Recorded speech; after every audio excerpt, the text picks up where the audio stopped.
kemudian makan makanan yang dimasak dengan sempurna. Jadi lebih jelasnya lagi seperti ini kita lihat. Jadi kalau kita mau hidup sehat, jadi bukan hanya untuk pada masa pandemi ini ya. Jadi untuk seterusnya, untuk hidup sehat kita harus mengingat prinsip seperti ini. Adanya nutrisi yang seimbang, adanya olahraga atau aktivitas fisik, istirahat yang cukup, hindari stres, dan harus memperhatikan kebersihan diri yang akan menjadi fokus kita pada saat ini adalah nutrisi yang seimbang. Apa sih yang dimaksud dengan nutrisi seimbang? Jadi nutrisi seimbang atau gizi seimbang itu apabila kita memenuhi zat-zat gizi yang lengkap. Di sini terdapat adanya makronutrien, mikronutrien, dan cairan. Jadi kalau kita lihat dalam piring yang di sebelah kanan saya, ini kalau kita makan, untuk satu kali makan harus ada makanan pokok. Makanan pokok dan lauk pauk ini kita namakan makronutrien. Sedangkan untuk sayuran dan buah-buahan ini kita namakan mikronutrien. Ditambah dengan cairan. Tapi sekali lagi, jadi lengkap tapi sesuai dengan kebutuhan kita masing-masing. Kebutuhan tiap orang itu berbeda. Nah, kebutuhan itu kita menghitungnya berdasarkan ada rumusnya. Berdasarkan Haris Benedict, jadi ada rumus di sini untuk laki-laki dan untuk perempuan berbeda. Ini berdasarkan juga ada jenis kelamin, kemudian luas permukaan tubuh. Jadi adanya berat badan, tinggi badan, ini akan mempengaruhi kebutuhan kalori kita dengan aktivitas dan adanya penyakit. Tapi kalau kita mau yang gampang, yang simpel, kita bisa juga memakai rule of thumb. Jadi kita akan mengalihkan 25 sampai 30 kalori per kilogram berat badan ideal. Jadi bukan aktual, tapi ideal. Nah, untuk mengetahui kita masuk di mana nih, berat badan ideal, apa berat badan kurang, atau berat badan berlebih, atau udah masuk obesitas. Cara menghitungnya kita mengukur namanya indeks massa tubuh. Caranya dengan membagi berat badan dalam kilogram dibagi dengan tinggi badan. Tinggi badan di sini dalam bentuk meter kemudian dikuadratkan. Hasilnya akan kita dapatkan. Kalau nilai IMT kita kurang dari 18,5, ini kita namakan berat badan yang kurang. Kalau berat badan kita 18,5 sampai 22,9, ini kita namakan berat badan normal. Tapi kalau sudah lebih dari 25 atau lebih dari 30, ini sudah kita namakan obesitas. Nah, kebutuhan kalori kita ini berdasarkan kebutuhan berat badan ideal. Jadi kalau kita misalnya tinggi badan kita 150, berat badan ideal berarti kita 50. Kalau nanti kita dapatkan,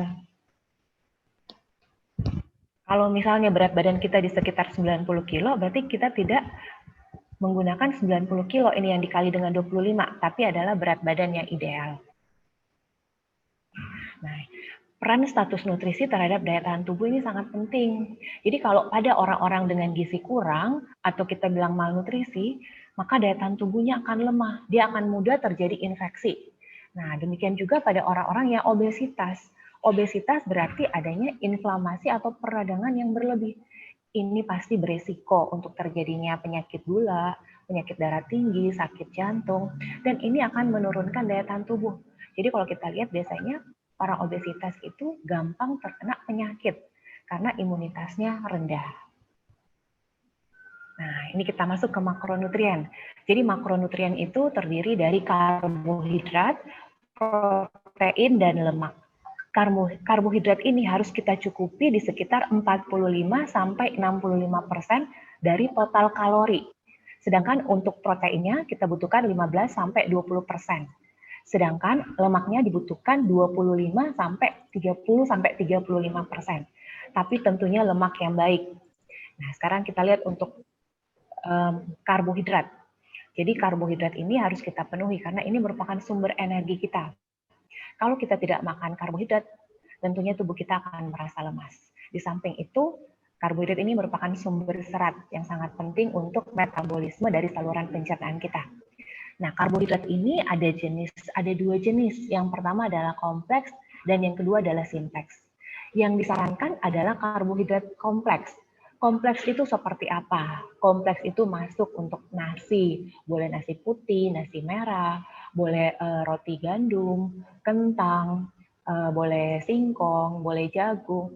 Itu masuk di dalam karbohidrat kompleks. Untuk simplex sendiri itu terdiri dari gula pasir, sirup, susu kental manis. Nah, itu yang harus kita batasi dalam asupan kita sehari-hari.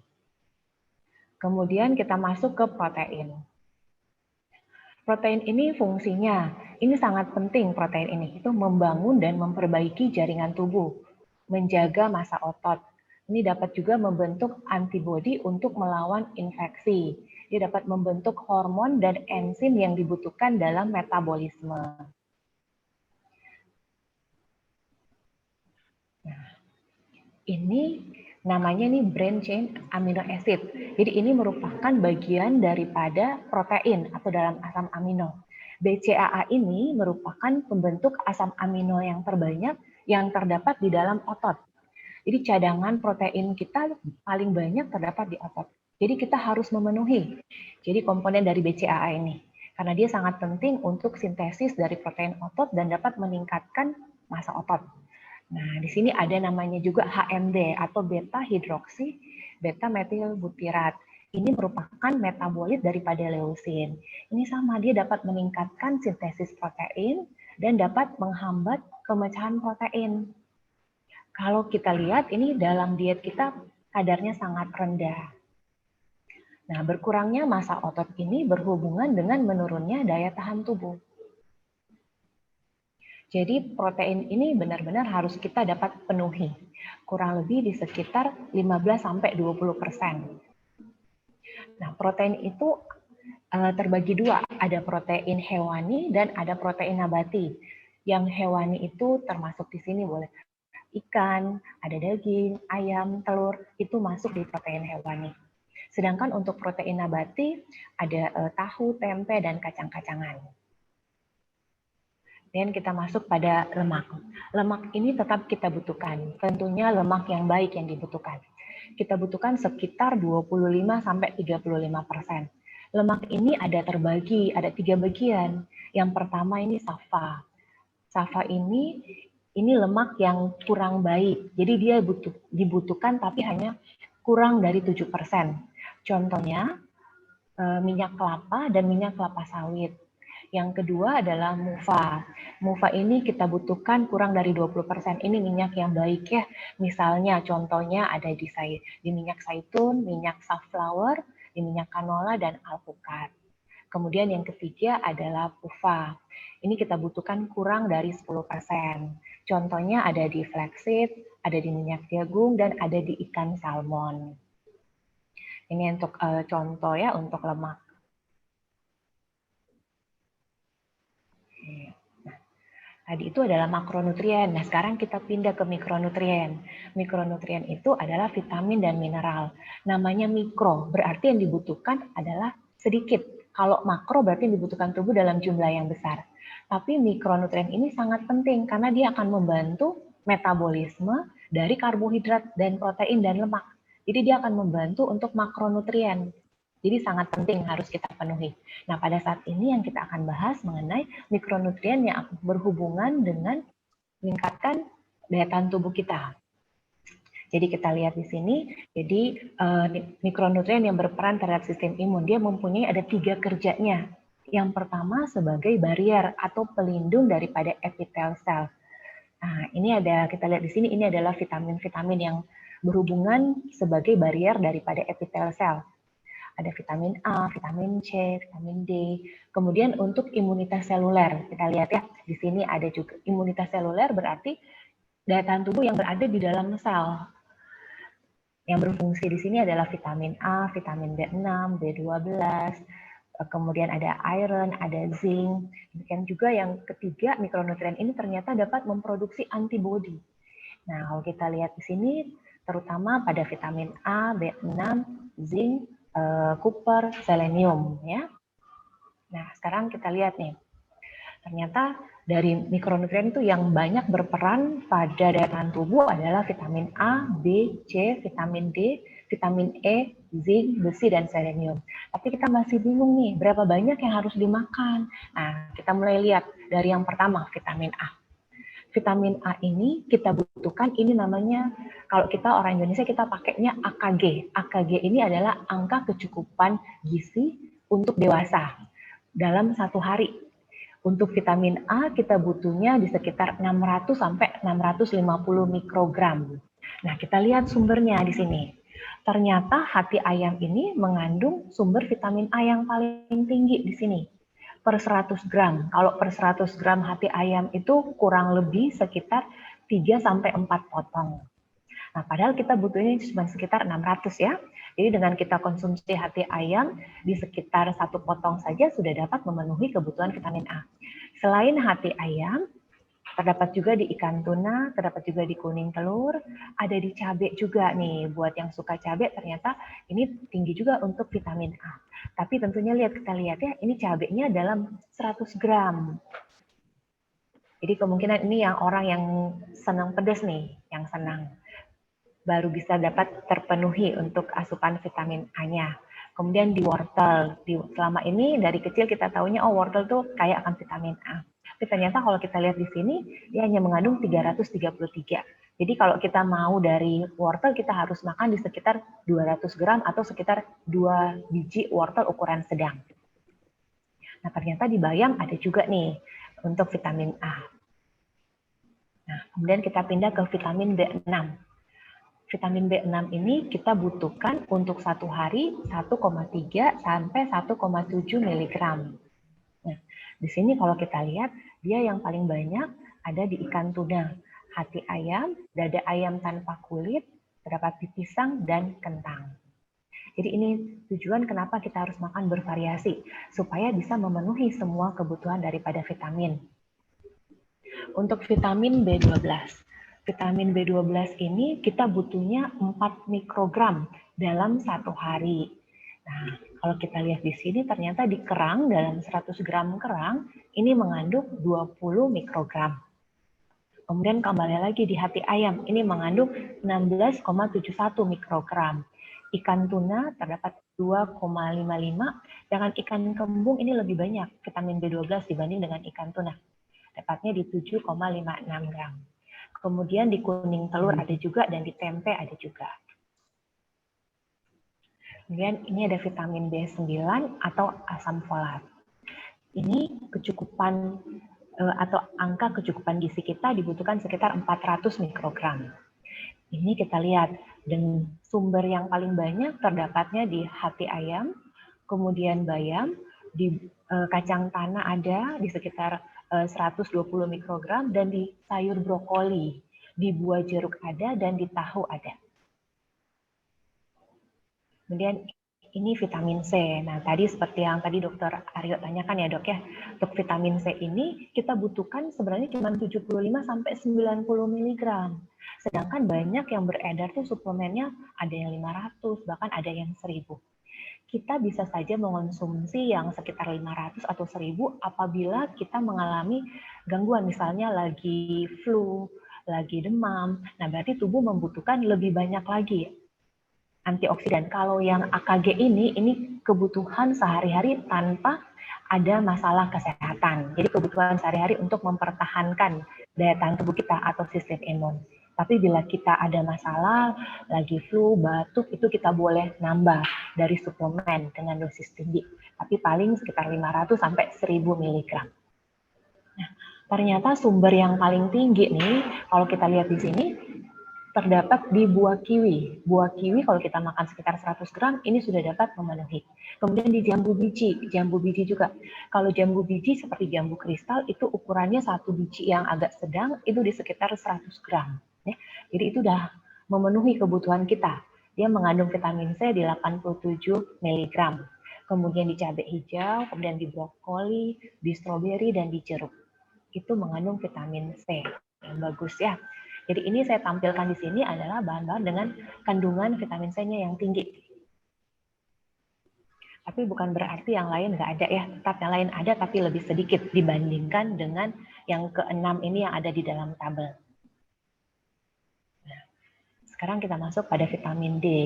Vitamin D ini ternyata kalau dari penelitian yang dilakukan baru-baru semenjak dari COVID, ternyata ditemukan pasien-pasien yang masuk ke ruangan ICU ini memiliki kadar vitamin D yang rendah, ditambah dengan adanya obesitas. Jadi kalau diperiksa semua pasien-pasien obesitas yang datang ke poli diperiksa ternyata mengalami kadar vitamin yang rendah, biasanya sampai di bawah 10. Normalnya vitamin D ini nilainya di atas 30 sampai 100 nilai normalnya. Jadi ini kita harus memenuhi kebutuhan vitamin D kita. Jadi kita bisa mengonsumsinya dari sumber yang pertama ikan kembung atau ikan makarel, kemudian dari kuning telur, dari susu, dan dari ikan tuna. Kebutuhan kita untuk satu hari dibutuhkan sekitar 600 sampai 800 IU atau sekitar 15 sampai 20 mikrogram. Nah, dengan berjemur sebenarnya kita bisa juga dapat memenuhi. Jadi kalau kita berjemur sekitar 25 menit di antara pukul 11 sampai 13, ini sesuai dengan penelitian ya, itu dapatkan sekitar 67,5 mikrogram. Nah, kemudian yang harus diingat juga, apabila kita periksa kadar vitamin D dan hasilnya di bawah 10, itu disarankan suplemen. Ini berbeda dengan vitamin yang lainnya. Kalau kita makan dari bahan makanan sumber, ini sangat lambat naiknya. Jadi kalau pada vitamin D kadarnya rendah di bawah 10, disarankan langsung mengonsumsi suplemen dengan dosis yang tinggi. Ya, karena terus terang saja ini vitamin D ini sangat berpengaruh penting terhadap imunitas kita. Ini kita pindah kepada vitamin E. Ini merupakan juga antioksidan yang kuat dan dia dapat melindungi membran sel. Kebutuhan kita di sekitar 15 sampai 20 mg. Ini dapat kita peroleh dari kacang almond atau dari biji bunga matahari atau dari minyak ya, minyak canola, minyak kedelai, minyak jagung. Ini semua merupakan sumber daripada vitamin E. Nah, kalau yang tadi kita bicara mengenai vitamin, dan sekarang kita pindah pada mineral. Mineral yang akan dibahas di sini adalah zinc, besi, dan selenium. Kalau ini kita lihat ya, ini angka kecukupan gizi untuk zinc ini dibutuhkan 8-11 mg. Ternyata yang paling banyak mengandung kadar zinc ini terdapat di tiram. Di tiram ini dapatnya 78,26 per 100 gram tiramnya. Kemudian terdapat juga di hati ayam ada 3,95 mg. Kemudian untuk keju dan kuning telur ini masing-masing ada 2,8 dan 2,5. Jadi kalau kita makan nanti dari daging sapi di sekitar 100 gram, kemudian kita tambah mungkin dengan keju, ini sudah dapat memenuhi kebutuhan zinc kita. Kemudian kita masuk pada selenium. Selenium ini sangat berperan penting dalam proliferasi limfosit T. Ini yang berperan dalam sistem imun di dalam tubuh. Dan ini mengatur tingkatan stres oksidatif yang ada dalam tubuh. Paling banyak selenium ini terdapat di dalam kacang Brasil. Jadi dalam 85 gram dia sudah mengandung 544. Cuman saya belum tahu nih kalau sudah ada belum di sini kacang seperti ini ya, dalam gambar nih kacang Brasil. Tapi kita lihat, kita nggak harus mencari yang paling tinggi. Sebenarnya dengan ikan tuna pun ini sudah cukup ya. Ikan tuna kita makan di sekitar 85 gram, kita sudah bisa memenuhi kebutuhan kita.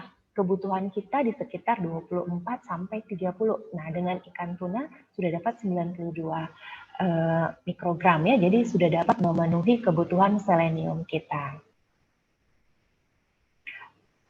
Dan kita lihat yang paling bawah di sini ternyata bayam pun mengandung selenium. Jadi dalam sekitar bayam 1 gelas atau sekitar 100 gram bayam ini mengandung 11 mikrogram untuk kandungan selenium ya. Jadi kita usahakan makannya, sekali lagi diingatkan harus bervariasi. Ini adalah besi atau iron.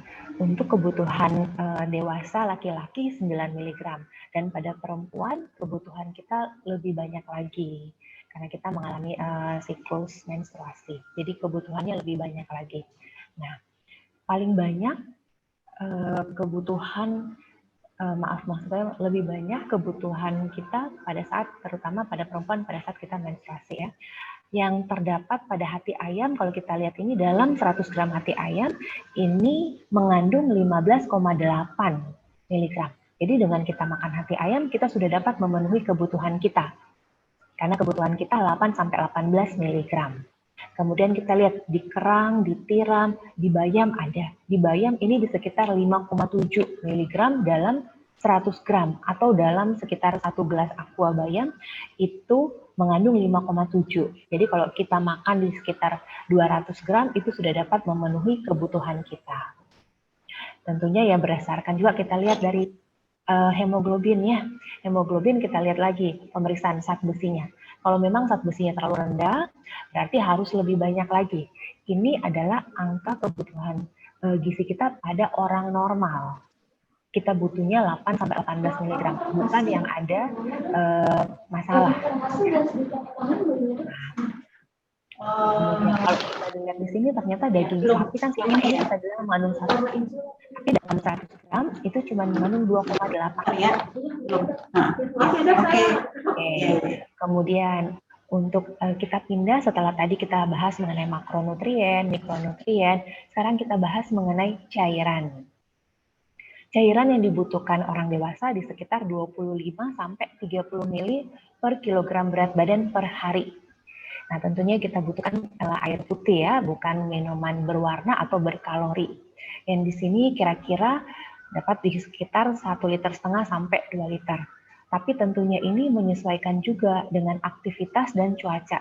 Jadi kalau kita habis olahraga tentunya minumnya harus lebih banyak lagi untuk mengganti cairan yang keluar melalui keringat. Jadi kita harus usahakan jangan sampai terjadi dehidrasi. Nah, salah satu caranya dengan monitoring warna urin. Nah, kita lihat yang ada yang di bawah di sini ya. Jadi yang kita sarankan nomor 1 dan nomor 2. Baru kita bilang oke nih untuk minum kita. Nah, setelah cairan kita pindah untuk olahraga. Jadi olahraga atau aktivitas fisik ini penting juga. Karena dari berbagai penelitian ternyata ini dapat meningkatkan daya tahan tubuh. Ini berhubungan juga dengan rendahnya stres dan kecemasan. Jadi kalau orang stres, cemas, panik, pasti daya tahan tubuhnya turun. Nah, itu yang kita tidak mau. Dan olahraga ini dapat meningkatkan konsentrasi, memori, dan dapat meningkatkan kognitif. Disarankan berapa lama? Disarankan 30 menit sehari dan dilakukan 3-5 kali dalam seminggu. Nah, ini saya kasih contoh nih, karena biasanya masih bingung, kebutuhan saya berapa kalori nih. Jadi ini saya bikin aplikasi contoh untuk makronutrien. Jadi ini ada perempuan usia 50 tahun dengan tinggi badan 150 cm dan berat badan 60 kg. Jadi yang pertama kita mau tahu dulu, ini status gizinya apa nih? Apakah normal atau kurang atau obesitas? Cara hitungnya seperti tadi. Jadi berat badan dibagi dengan tinggi badan dalam bentuk meter. Jadi kalau ini kita dapatnya 26,6, berarti masuk ke obesitas 1. Jadi kita pakai berat badan idealnya. Berat badan idealnya berapa? 50 kilo. Kalau kita pakai rule of thumb, jadi kita kali berat badan ideal dikali dengan 30. Jadi dapatnya kebutuhan 1.500 kalori dalam satu hari. Nah, 1.500 kalori ini kita bagi ke makronutrien. Karbohidratnya kita bikin 55%, karena kebutuhan bisa 45 sampai 55 sampai 60 masih bisa. Kemudian di sini kita kali ya 55% kita kali 1.500. Kemudian dapat 825 kalori. Kita ini bagi 4. Ini untuk bagi berarti 1 gram karbohidrat mengandung 4 kalori, kita bagi 4. Jadi kita butuh untuk karbohidrat 206 gram. Kemudian proteinnya kita kali 15%, didapatkan adalah 56 gram. Kemudian kita kali lemak 30%, didapatkan 50 gram. Ini lemak kita bagi 9, karena lemak 1 gram lemak mengandung 9 kalori. Jadi kalorinya lebih tinggi dari karbohidrat dan dari protein. Nah, setelah kita dapat ini, baru kita tuangkan ke dalam aplikasi kita, makanan sehari-hari. Nah, seperti ini contohnya. Jadi kita sarapan nasi sekitar 100 gram itu mengandung 175 kalori ya. Ada telur dadar, ada sayur tauge. Jadi dietnya harus selalu seimbang. Ada karbohidrat, ada protein, ada lemak, ada sayur. Jadi kalau sarapan pagi seperti ini kita sudah dapat di 400 kalori. Makan siang seperti ini kita dapat di 587 atau hampir 600 kalori ya. Kemudian makan malam seperti ini kita dapatnya 375 kalori. Nah, ingat kita harus ada juga makan buah. Nah, ini saya bikin cemilan. Cemilan sehari 2 kali, tapi tentunya cemilan yang sehat, itu buah dan kacang-kacangan. Jadi ini untuk total dalam satu hari kita dapat di 1.500 kalori ya. Ini untuk memudahkan, biar ada gambaran. Oke, jadi ini adalah contoh. Jadi kalau kita makan, kalau kita lihat dari piring seperti ini whole grains ini adalah karbohidrat. Nah, di sini tempatnya kita taruh nasi atau kentang, di sini tempatnya. Kita lihat nih, sayur dan buah. Jadi hampir separuh dari piring kita harusnya isinya seperti ini, sayur dan buah. Kemudian ini tentunya protein. Ini untuk penampakan makanan sehari-hari ya. Oke. Sebagai kesimpulan, nutrisi seimbang ini berperan penting untuk memelihara daya tahan tubuh yang optimal, baik sebelum dan setelah vaksin. Makanlah beraneka ragam makanan, seperti karbohidrat, protein, lemak, sayur, dan buah, terutama yang mengandung zat gizi yang berperan aktif dalam meningkatkan daya tahan tubuh, seperti yang tadi yang sudah dijelaskan. Dan yang ketiga, tetap jalankan protokol kesehatan dan pola hidup sehat. Sekian dari saya, Dr. Aryo. Terima kasih untuk perhatiannya dari sahabat Mika semua. Ya, terima kasih Dr. Caroline. Sangat menarik ya tema presentasi dari Dr. Caroline mengenai nutrisi ini. Nanti saya harus mengubah pola makan saya, Dok ya. Agak kebanyakan berarti belakangan ini. Oke, kita akan sekarang membuka sesi tanya jawab. Bagi sahabat Mika yang ingin bertanya, silakan bisa mengetikkan pertanyaannya di kolom Q&A atau di chat. Nanti kita akan coba menjawab, meminta narasumber dari Dr. Caroline. Dr. Caroline, ini sudah ada beberapa pertanyaan nih yang masuk nih. Dari Ibu Heni, ditanya seperti ini. Kalau dari mikronutrien seperti ini dari ayam, telur, seperti itu, apakah cara penyajiannya sama aja, misalkan digoreng atau mungkin direbus atau seperti itu? Yang baik seperti apa ya, biar nutrisinya, apakah nutrisinya berubah gitu? Nah, seperti ini. Jadi kalau kita mau mengolah makanan, sebaiknya tidak digoreng. Jadi kita boleh menumis, kita boleh pepes, panggang, dibikin sop, dikukus, itu lebih sehat dibandingkan dengan menggoreng.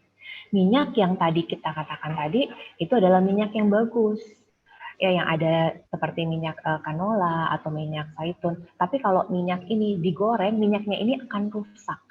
Jadi sebaiknya pengolahan makanan tidak digoreng. Dan bila kita goreng, kalorinya akan nambah. Jadi contohnya seperti ini. Ayam satu potong tanpa kulit 50 kalori nih. Tapi kalau ayam kita goreng jadi 150 kalori, nambah kalorinya. Jadi kalau terutama untuk orang yang mau menurunkan berat badan, tidak dianjurkan untuk menggoreng. Terutama juga untuk pasien-pasien yang jantung, seperti itu. Jadi kalau kita dalam keadaan sehat, sekali-sekali dalam artian yang mungkin seminggu sekali ya masih diizinkan. Seperti itu. Oke, terima kasih untuk jawabannya. Mudah-mudahan menjawab ya Ibu Heni ya.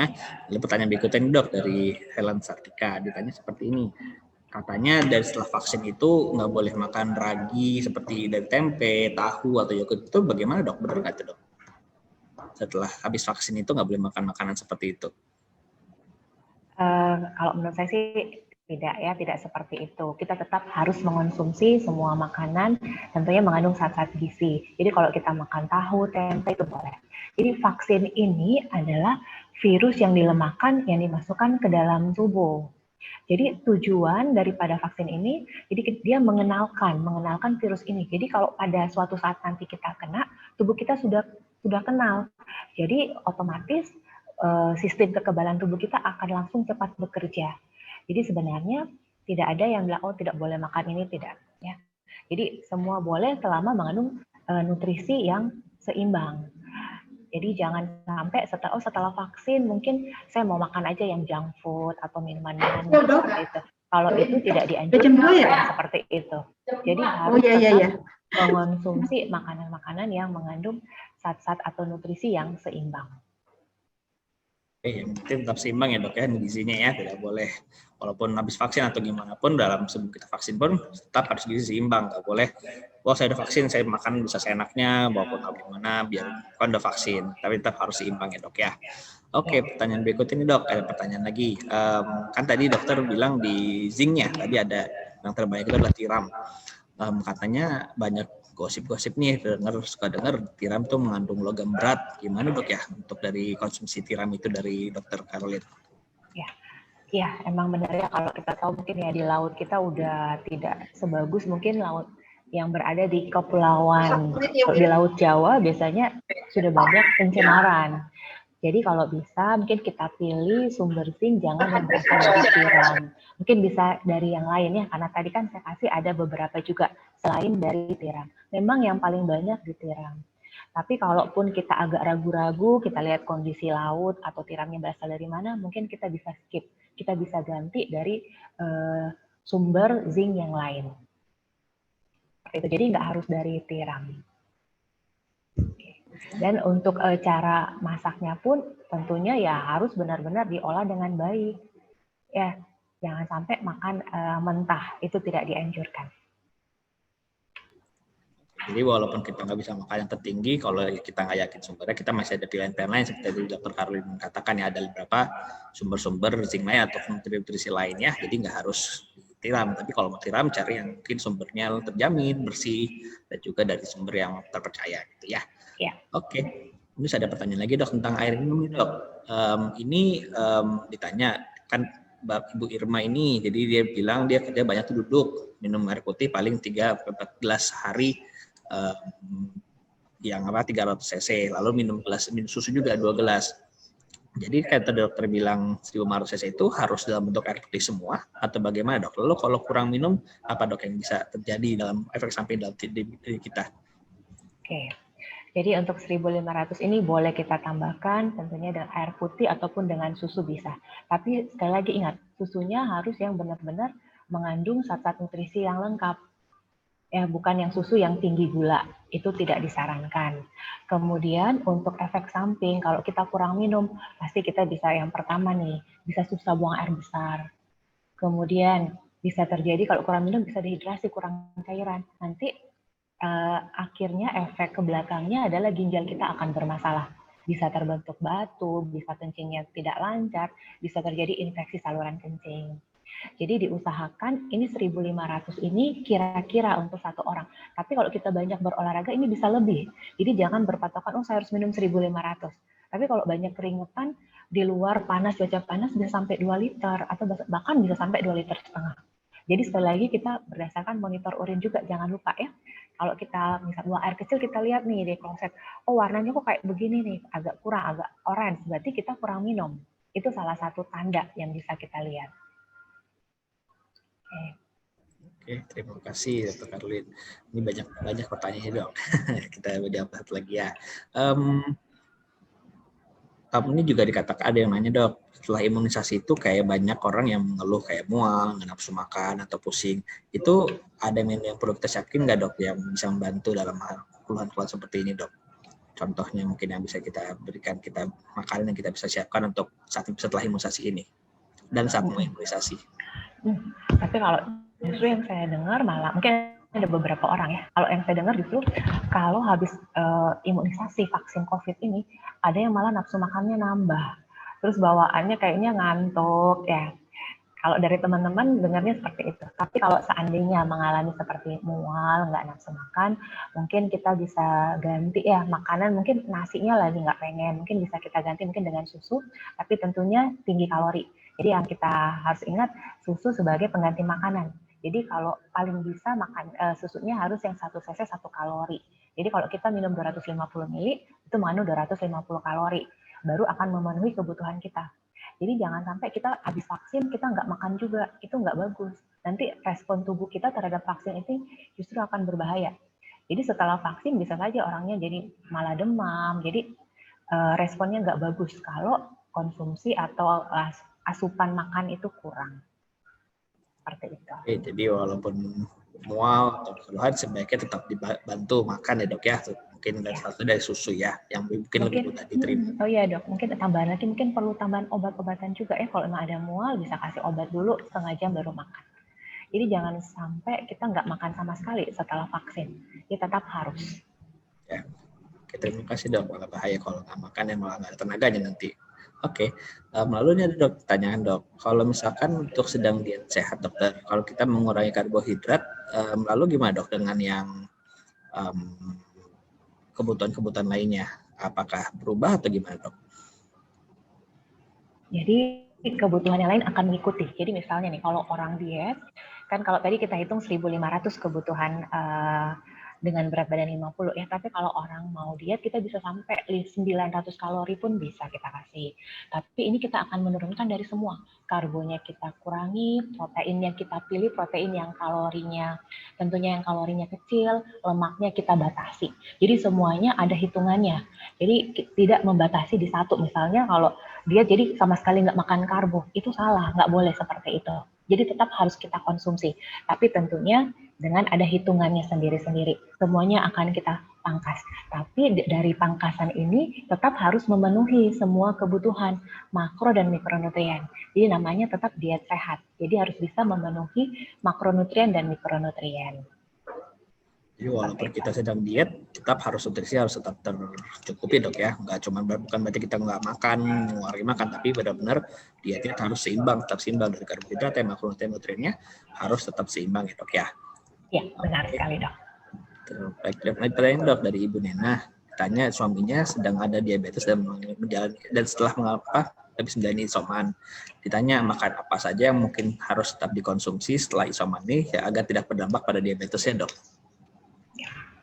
Jadi sekali lagi, kalau kita mau mengonsumsi makanan harus selalu seimbang. Jadi pasien dengan diabetes pun sama. Yang kita mau tekankan di sini adalah karbohidratnya. Jadi pada pasien dengan diabetes, karbohidrat simplex ini harus bisa dibatasi atau disingkirkan. Yang kita mau adalah karbohidrat kompleks. Dan yang harus diingat adalah asupan sayur dan buah yang mengandung serat yang banyak. Ini sangat penting pada orang dengan diabetes, akan membantu mempertahankan kadar gula dalam ukuran yang stabil, dalam cakupan yang stabil. Kalau kita konsumsi seratnya yang cukup, di sekitar 5-6 porsi dalam satu hari. Nah, sekali lagi, kalau kita ini kan setelah habis menjalani isoman ya, ya, jadi tetap sama saja. Yang mau kita tingkatkan di sini, karbohidratnya tetap kompleks, proteinnya ini bisa kita kasih. Kalau tadi kita hitung di sekitar 15-20%, atau kita bisa hitung juga kurang lebih 1-1,2 gram per kilogram berat badan ideal untuk kebutuhan protein. Ini untuk meningkatkan daya tahan tubuh dan juga untuk meningkatkan massa otot. Seperti itu. Oke. Ya. Dok. Nah, ini pertanyaan lagi dok. Ini mungkin saya ubah sedikit pertanyaan dok. Pertanyaan sebenarnya gimana cara mengubah orang yang tidak suka sayur jadi suka sayur. Mungkin saya ubah sedikit. Gimana kalau orang nggak suka sayur? Kan gizinya jadi nggak seimbang tuh dok. Ada saran nggak dok dari dokter mungkin untuk mau menyimbangkan gizinya itu? Nah ini biasanya terjadi pada anak-anak nih. Anak-anak susah makan sayurnya. Tapi mulai dari sekarang kita harus membiasakan. Mulai dari sedikit-sedikit. Jadi apapun yang ada sayur mulai kita coba-coba. Jadi ini akan membiasakan anak itu untuk dapat makan sayur. Kalaupun masih belum, kita coba pengganti dengan buah. Tapi buah di sini jelas tidak akan menggantikan fungsi dari sayur. Jadi tetap harus kita kasih. Mulai dari mungkin timun atau tomat, dari sayur-sayuran yang seperti itu. Baru kita mulai beralih yang daun-daun. Mungkin kita bisa kasih wortel. Nah, mungkin pengolahannya. Mungkin awalnya kita bikin sop, atau mungkin kita bikin seperti kayak sandwich, dalam roti dibungkus. Jadi ibu-ibu yang mengalami anaknya susah makan sayur, jadi harus lebih berkreasi lagi. Nah, kalaupun nanti, kan ini kita bicara kalau untuk sayuran yang mengandung vitamin ya. Nah, kalau kita bicara untuk serat, kalau asupan serat kan salah satu fungsi daripada sayuran ini selain vitamin adalah serat tinggi ya.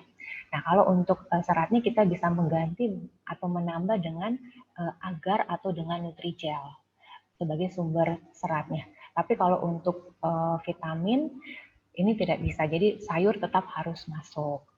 Mungkin sekarang tuh ada beberapa juga produk-produk produk yang mungkin bisa kita pakai apabila memang sama sekali belum mau, tapi tetap sambil dicoba kita bisa kasih ada produk-produk yang pengganti sayur yang sudah di blend, udah produk jadi seperti itu.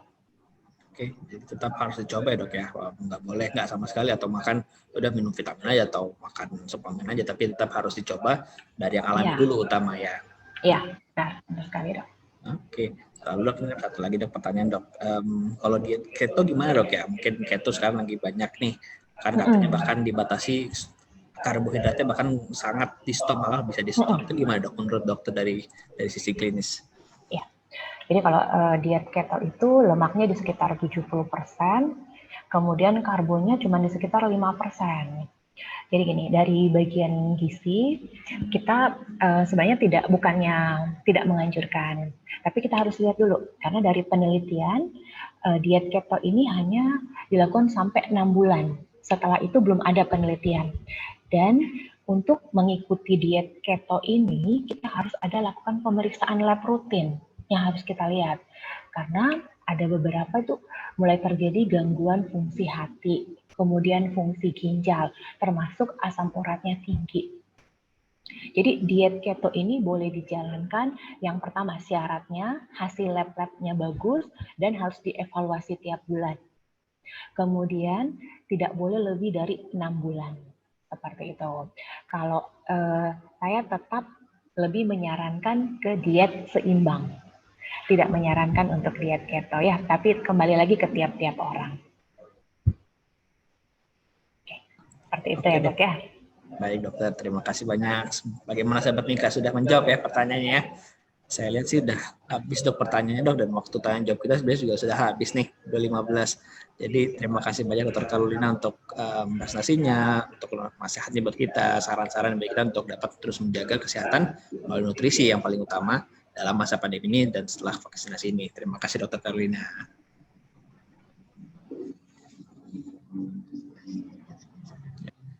Baik, selanjutnya untuk acara berikutnya kita akan mendengarkan prestasi produk ini dari Ensure. Saya menyambut Dr. Mirna. Silakan Dr. Mirna. Terima kasih Dr. Aryo. Untuk teman-teman di operator, apa boleh di-share slide-nya?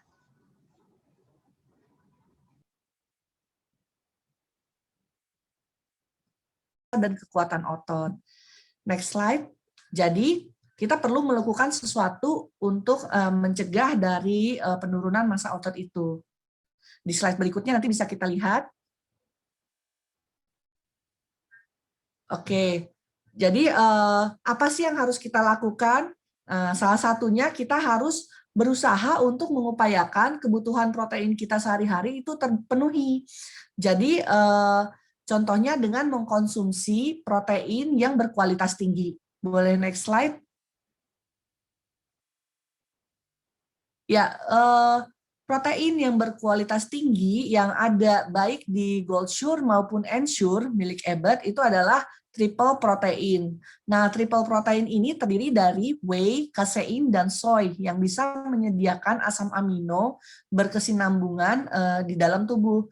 Gunanya apa? Supaya kita bisa memastikan tubuh kita itu terus memiliki asupan asam amino untuk meningkatkan otot yang kita punya. Jadi otot kita itu bisa terjaga dan tidak terlalu banyak kehilangan massa otot. Nah, untuk whey itu adalah protein dari susu. Dia itu cepat sekali diserap dan dia menyediakan banyak sekali asam amino esensial seperti sudah disebutkan oleh Dr. Carolina, yaitu valin, leusin, dan isoleusin. Next slide.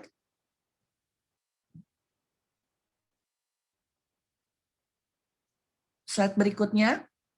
Ya, jenis protein yang kedua itu adalah protein dari soy atau protein dari kacang kedelai. Nah, kacang kedelai ini dia menyediakan banyak sekali antioksidan. Kayak yang tadi sudah teman-teman sobat-sobat Mika dengarkan ya, antioksidan itu sangat dibutuhkan untuk melawan radikal bebas dan merupakan bagian dari sistem imun yang penting di tubuh. Slide berikutnya. Nah, slide untuk jenis protein yang terakhir itu adalah kasein, di mana kasein ini menyediakan asam amino yang paling lama. Jadi kasein itu dia itu akan menyediakan asam amino dalam waktu seharian, dan dia itu tinggi sekali glutamin. Nah, glutamin itu salah satu fungsinya adalah meningkatkan sintesis glukosa dan menyimpan glikogen atau glukosa di dalam otot. Dan ini penting sekali untuk regulasi glukosa di dalam otot. Next slide. Jadi kombinasi triple protein yang ada baik di GoldSure maupun di Ensure ini akan menyediakan asam amino yang berkesinambungan di dalam tubuh. Next slide lagi. Dan juga lebih lengkap manfaatnya untuk tubuh. Antara lain, dia akan memberikan asupan leusin, glutamin, arginin, dan antioksidan. Next slide. Nah, tadi Dr. Carolina sudah cerita ya bahwa ada susu yang bisa juga diminum untuk membantu memberikan asupan tambahan nutrisi ya. Jadi Sobat Mika, ini adalah susu Ensure yang bisa dicari di toko-toko atau di online shop. Jadi kita memiliki 8 keunggulan yang bisa membantu untuk memberikan suplai nutrisi yang lebih lengkap dan bermanfaat untuk sistem imunitas dari sobat-sobat Mika. Nah, di sini bisa kita lihat bahwa Ensure itu memiliki serat pangan, memiliki omega 3 dan omega 6, yaitu asam lemak tidak jenuh tadi, laktosanya rendah, dan rasanya juga enak, serta kaya akan kalsium dan vitamin D, dan dilengkapi dengan 16 vitamin dan 8 mineral.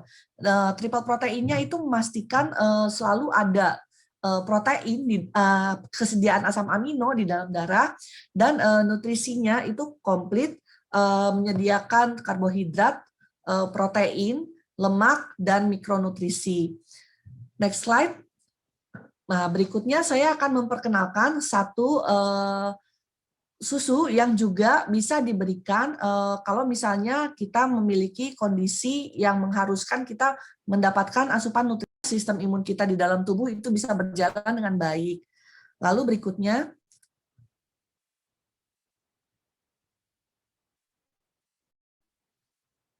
nah, kebutuhan nutrisi pada masa penyembuhan ini biasanya lebih besar. Dan seringkali kalau Sobat Mika lagi sakit ya, biasanya kita tuh nggak nafsu makan atau ada mual muntah. Jadi nutrisi yang masuk ke dalam tubuh itu tidak sebanding dengan kebutuhan nutrisi yang meningkat. Jadi nanti di slide berikutnya yang akan ditayangkan, penurunan berat badan itu juga akan mempengaruhi massa otot. Di slide berikutnya bisa kita lihat ya. Ya, penurunan berat badan akan mempengaruhi massa otot, sehingga ini akan meningkatkan masa rawat inap, meningkatkan komplikasi, meningkatkan rawat inap berulang, dan meningkatkan biaya berobat. Lalu kita bisa lihat lagi slide berikutnya. Nah, akibatnya pasien yang dirawat itu akan dirawat lebih lama, sehingga masa penyembuhan menjadi lebih lama. Nah, jadi saya akan memperkenalkan oral nutrition supplementation yang bisa membantu untuk menjawab tantangan nutrisi pada saat pasien-pasien memerlukan lebih banyak nutrisi untuk masa pemulihan. Di slide berikutnya kita akan lihat. Ya, GoldSure by Ensure ini sudah banyak dijual di berbagai macam negara, dan kita memiliki lebih dari 30 studi klinis mulai dari Ensure, dan memiliki studi klinis juga di produk GoldSure mulai dari tahun 2015. Slide berikutnya, saya akan share bahwa dalam 47 tahun perjalanan Ensure ini, kita telah melakukan penelitian pada 5.500 dewasa dalam masa pemulihan dan dewasa sehat.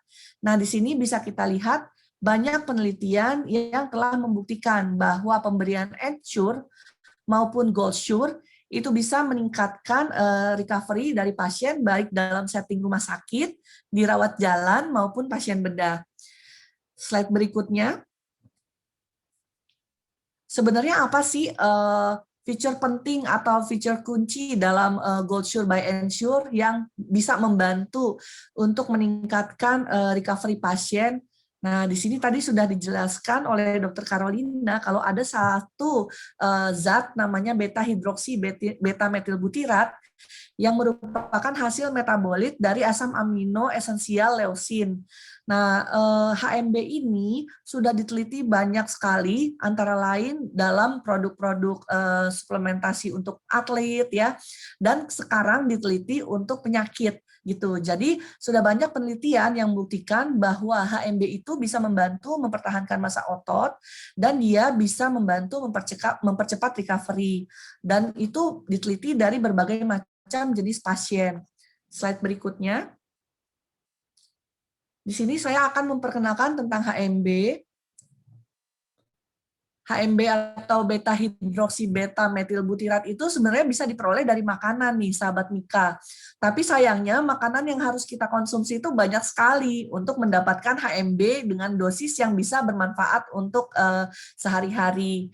Nah, ini kalau misalnya kita mau mendapatkan HMB, itu kita harus makan kurang lebih 50 telur ayam untuk mendapatkan 1,5 gram HMB yang secara klinis, sudah diteliti secara klinis itu bermanfaat gitu. Jadi entah itu kita makan 50 butir telur ayam sehari, atau kita makan 11 stik daging yang 200 gram, atau kita makan 7 filet dada ayam setiap hari, atau 10 cangkir kedelai.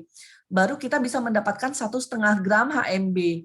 Nah, ini ditunjukkan oleh penelitian. Makanya dengan suplementasi diharapkan kita bisa mendapatkan jumlah yang cukup gitu untuk setiap harinya. Lalu sahabat Mika, kita akan lihat di slide berikutnya. Nah, ini adalah inti dari presentasi ini. Apa sih perbedaan dari produk dengan nutrisi seimbang, Ensure dan GoldSure?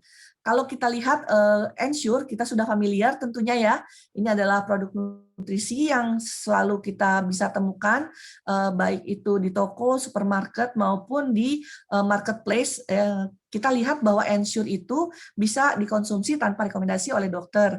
Jadi kita bisa minum sehari-hari untuk memenuhi kebutuhan baik makronutrien maupun mikronutrien kita.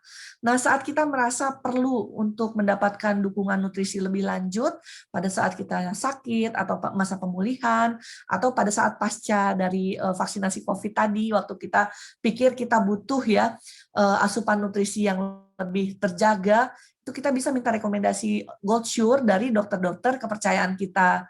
Jadi ini adalah perbedaan dari dua jenis produk nutrisi yang dimiliki oleh Abbott, di mana Ensure itu untuk nutrisi sehari-hari dan GoldSure itu untuk mendampingi pada saat pemulihan.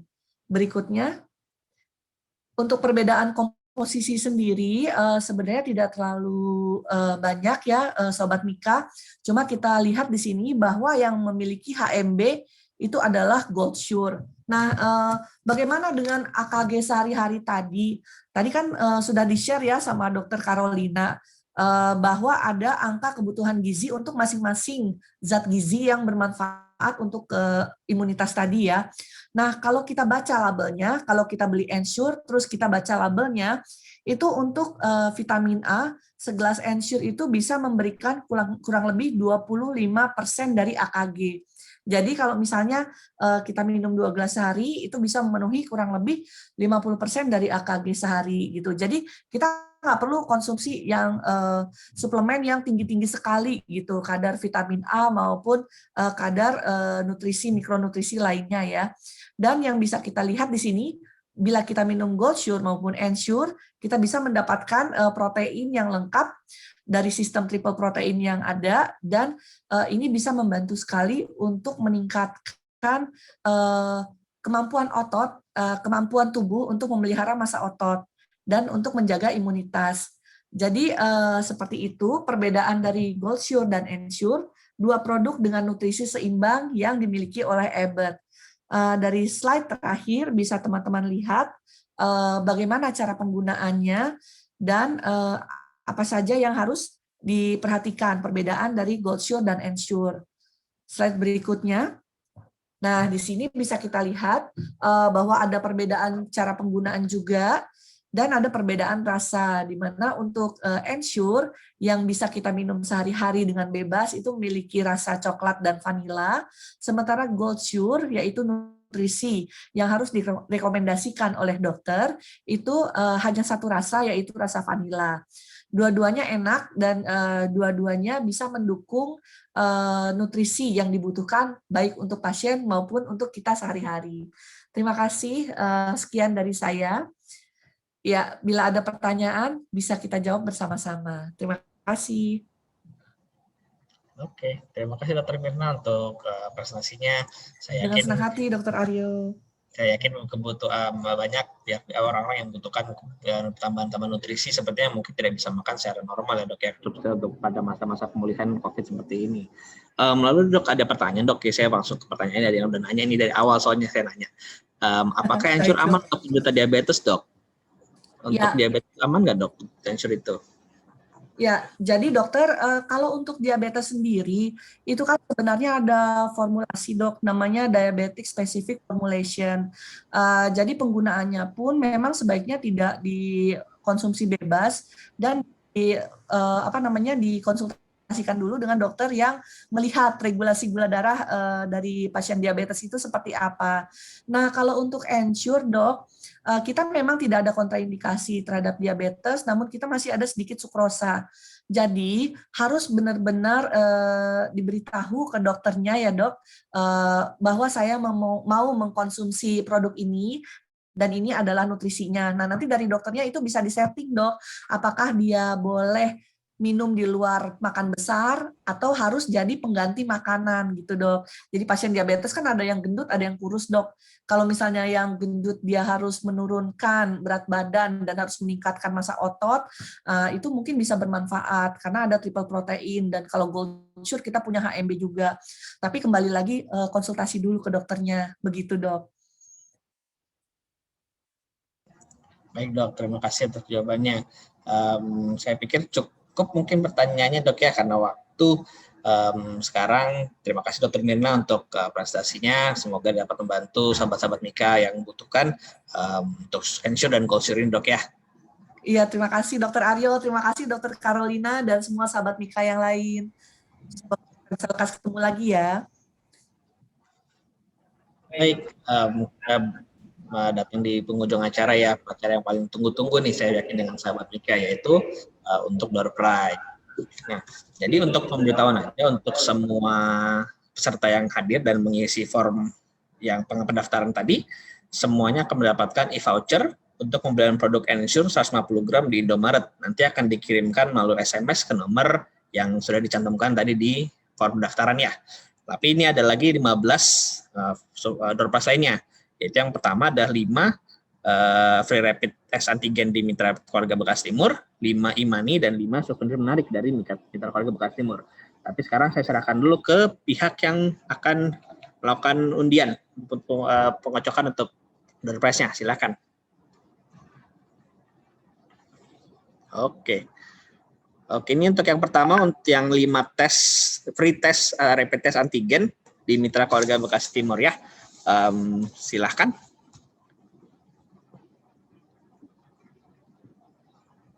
Oke.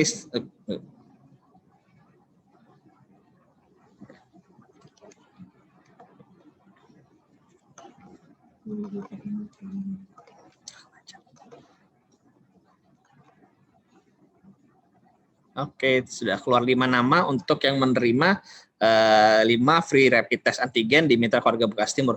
Mungkin maaf dari admin bisa memperbesar tulisannya, saya nggak kebaca. Mungkin sahabat Mika juga nggak kebaca tulisan namanya, siapa saja tadi yang keluar.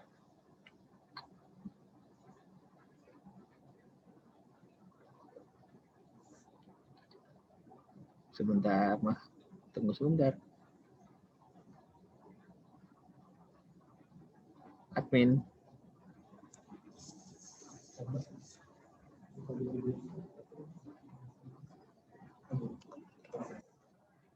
Sebentar ya. Nanti untuk hadiah yang door prize-nya ini akan diberikan informasinya melalui SMS, melalui WhatsApp ke nomor HP yang sudah dicantumkan di form survei ya. Oke, silakan nama-namanya.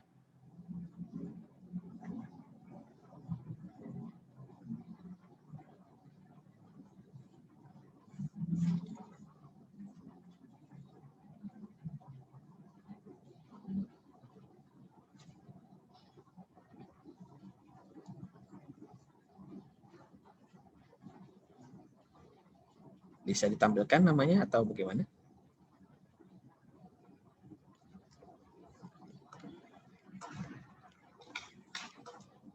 Oh.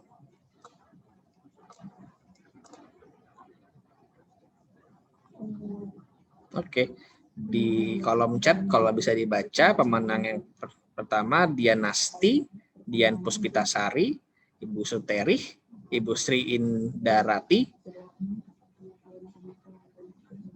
dan Amaraut Solihah. Selamat bagi kelima nama yang tadi disebutkan. Anda mendapatkan 5 free rapid test antigen di Mitra Keluarga Bekasi Timur. Oke deh. Nanti untuk informasinya akan dihubungi oleh pihak Mitra Keluarga Bekasi Timur ya, melalui nomor yang tadi dicantumkan di form pendaftaran dan form survei.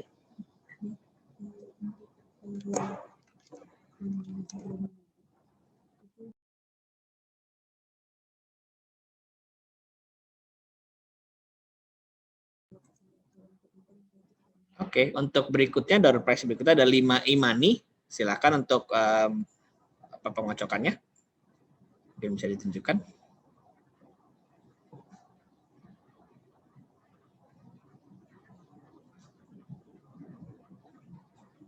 Admin.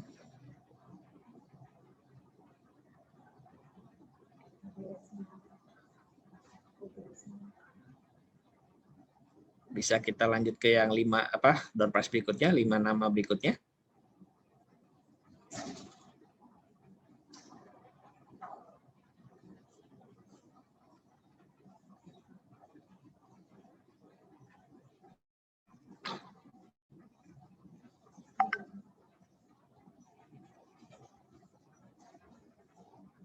Maaf sebentar ya, ada gangguan teknis. Maklum melalui teknologi kita ada banyak masalah-masalah teknis ya. Kabar. Bagian adminnya bisa untuk bantu untuk mengocokan 5 nama berikutnya untuk 5 e-money. Oh ya, maaf. Ya, Ibu Indrayanti dan juga Almaratus Solihah tadi ya. Oke, ini untuk 5 nama yang mendapatkan e-money ya. Silakan.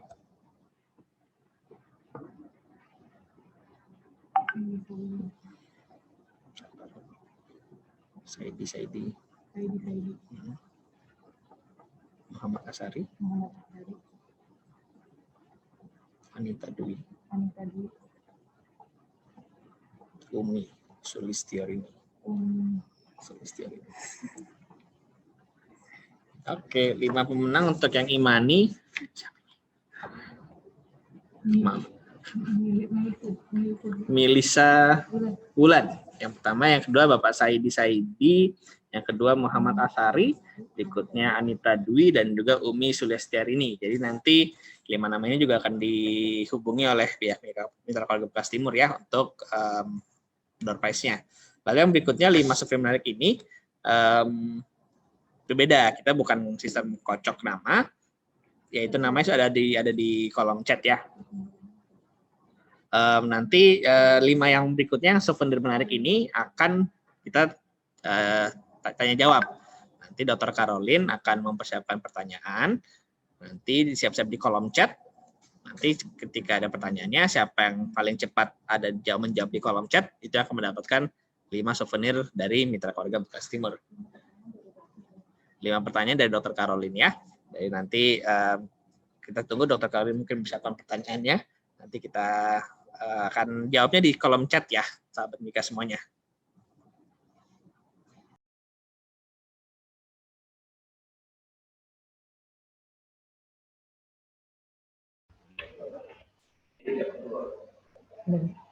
Dr. Caroline, maaf ya, nih, tiba-tiba harus. Ya, nih. Jadi ada mungkin 5 pertanyaan dok untuk para peserta bisa menjawab untuk mendapatkan 5 souvenir dok. Ada nggak dok pertanyaan dok? Ya, pertanyaan yang gampang-gampang ya. Oke. Untuk diet sehari-hari kita membutuhkan protein kira-kira berapa persen dari total kalori? Itu yang pertama.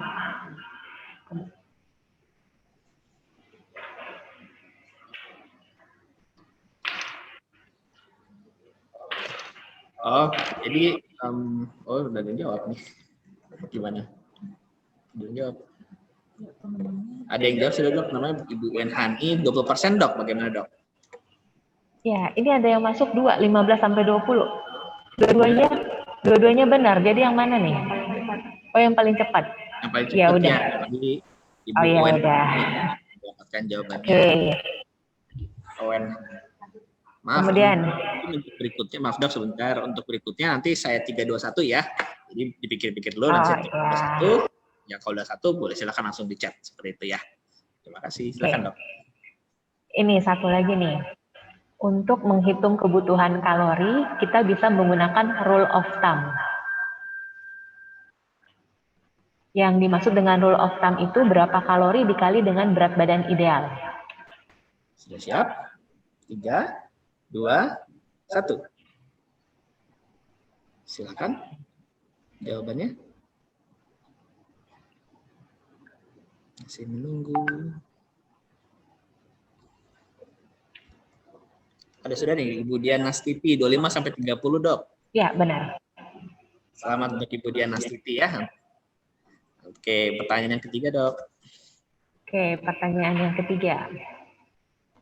Sumber vitamin A yang paling tinggi terdapat di mana? Oke, yang paling tinggi nih. Oke, siap ya.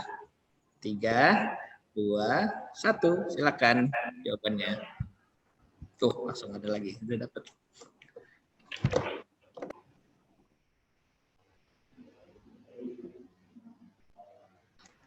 Iya, jawabannya paling atas itu Ibu Owen Hani lagi. Hati ayam dong.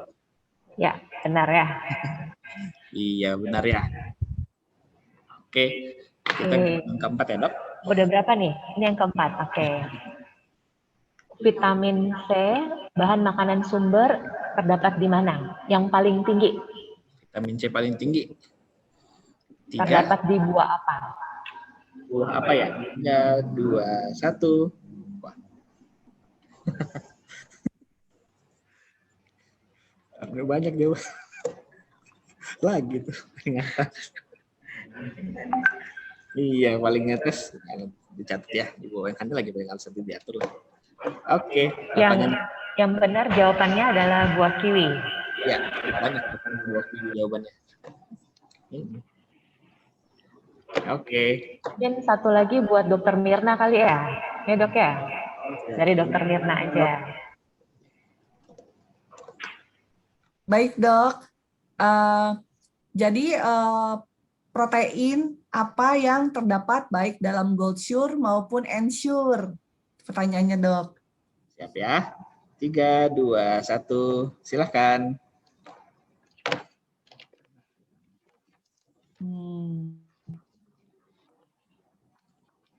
Belum ada yang Oh, belum ada yang benar dok? Iya, tipe protein apa yang terdapat dalam GoldSure dan Ensure? Ya, pertanyaannya ya. Itu ada satu, Pak Nur Hakim. Pak Nur Hakim, jawabannya triple protein. Benar ya dok ya jawabannya dok ya? Iya betul dok, triple protein. Terima kasih dok. Sama-sama Dokter Mirna, terima kasih. Oke, terima kasih untuk para peserta dan untuk para narasumber. Kita sekarang sudah berada di akhir acara. Selamat untuk para pemenang door prize-nya dan semoga ilmu yang telah disampaikan, pengetahuan yang telah disampaikan oleh Dr. Carolina, oleh Dr. Mirna, agar bisa dapat membantu kita semua untuk menjaga kesehatan, menjaga daya tahan tubuh kita, meningkatkan imunitas kita dalam masa pandemi ini, khususnya setelah yang sudah divaksin mungkin butuh kekuatan ekstra untuk menjaga daya tahan tubuhnya ya. Jadi sekian, terima kasih juga untuk Ensure yang telah membantu sponsori untuk acara ini. Semoga kita semua dapat terus jaga kesehatannya. Salam sehat. Salam sehat. Terima kasih Dr. Aryo, Dr. Carolina. Terima kasih Dr. Mirna. Ya, sama-sama. Terima kasih.